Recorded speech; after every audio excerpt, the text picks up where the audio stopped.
Hello guys, আসসালামু আলাইকুম। আপনারা সবাই কেমন আছেন? আলহামদুলিল্লাহ, আমিও ভালো আছি। আজকে চলে আসলাম অনেকদিন পর ছাদ বাগানে।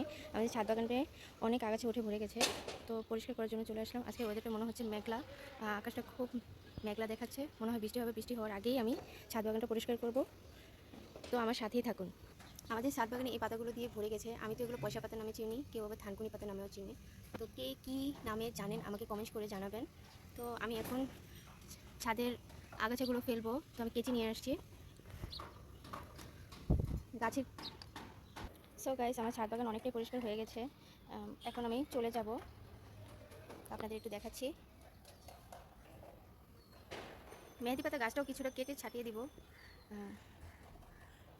এখানে আমার একটা মিষ্টি আলু গাছ হয়েছে, নতুন লাগাইছি, অল্প একটু হয়েছে। এটা আমাদের মালটা গাছ, একটা কমলা গাছ।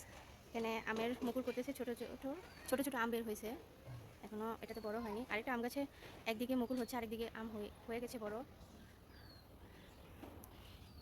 এটা আমাদের থাই পাতা গাছ। সো গাইস, আমার অ্যালোভেরাগুলো এরকম হয়ে নষ্ট হয়ে যাচ্ছে। কেউ যদি বলতে পারেন এটাতে কি ইউজ করলে অ্যালোভেরাগুলো ভালো থাকবে, আমাকে কমেন্টস করে জানাবেন প্লিজ।